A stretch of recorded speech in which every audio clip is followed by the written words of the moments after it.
ଯେତେବେଳେ ନୂଆ ସରକାର 100 ଦିନ ପୂରଣ କରିଛନ୍ତି ଆଉ ଯେତେବେଳେ এই ଘଟଣାକୁ ନେଇ ବର୍ତ୍ତମାନ ଆପଣ ଦେଖିଥିବେ କଂଗ୍ରେସ ହଉ କି ବିଜେଡି ହଉ ବିଜେଡି ମଧ୍ୟ କାଲି ରାଜଭବନ ଘେରିବ ନିଜେ ବିରୋଧୀ ଦଳ ନେତା ୟାକୁ ନେଇ ଗୋଟେ ପ୍ରତିକ୍ରିୟା ଦେବା କଂଗ୍ରେସ ଏଠି ପ୍ରେସ ମିଟ୍ କରିବା ଦିଲ୍ଲୀରେ ପ୍ରେସ ମିଟ୍ କରିବା ନୂଆ ସରକାର ମୋହନ ସରकारଙ୍କ ଉପରେ ଗୋଟେ ଚାପ ସୃଷ୍ଟି ହେବ କି निश्चित भाव में ये एक चाप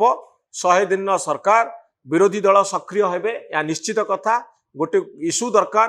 विरोधी दल सरकार को घेरिबा पाई एवं ये कथा इंडिकेट करुच्ची श्रीयुत मोहन चरण माझी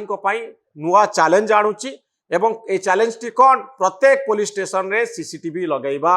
पुलिस कर्मचारी माननकु सेमानकर कार्यधारा संपर्क रे सचेतन करेबा जो माने दुर्नीतिग्रस्त पुलिस ऑफिसर सेमानकु तुरंत व्यवस्था बाहर करिबा समस्त पुलिस स्टेशन रे मेकानिज्म रखिबा नवीन बाबू आज कहउचंती आम पुलिस स्टेशन आम व्यवस्था रे पुलिस स्टेशन को आमे फोन करिकरी पचारथुलु पुलिस आम आपनक कथा सुनुची कि नाही मो सरकार कथा नवीन बाबू कहउचंती एवं आमे लोकंक पाखकु फोन करूथुलु जे आपण माने कुहंतु पुलिस स्टेशन रे आपनकु किभଳି व्यवहार मिलिला ए कथा लोकंकु पचारुथुलु मो सरकार जरिया रे एबे कथा होची ए गुटे भल व्यवस्था आपण फीडबैक मेकानिज्म को स्ट्रांग करंतु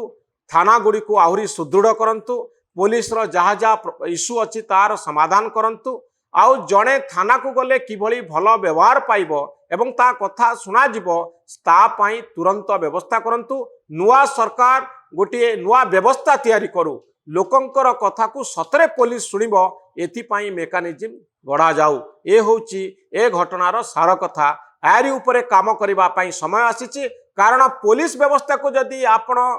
सुदृढ़ न करंती श्रृंखलित न करंती बहु घटना रे सरकार को काठ गड़ारे ठिया हवा पई पड़िबो बेबिना कथा देखंतु परी कथा देखंतु ममिता मेहर कथा देखंतु ये सबु घटना रे नवीन पट्टनायक सरकार बहुत बड़ बड़ चैलेंजर सम्मुखीन होइतला तेणु आईन श्रृंखला परिस्थिति होची एमिति गोटे प्रसंग आपण भाबुथिबे जे ए कथाटीर समाधान सहज भाव में हो कथा को कई आगु को आणवे ना किंतु पाउंस तलर निया भली वर्षे परे 6 मास परे 3 मास परे बड़ छोटा जना पड़ुवा प्रसंगटी बड़ ही बाहर को आसीबो सरकार पई चैलेंज तैयारी हबो पुलिस व्यवस्था जेपर्यंत श्रृंखलित न होईची सरकार प्रति सबु बेले विपद रहिबो।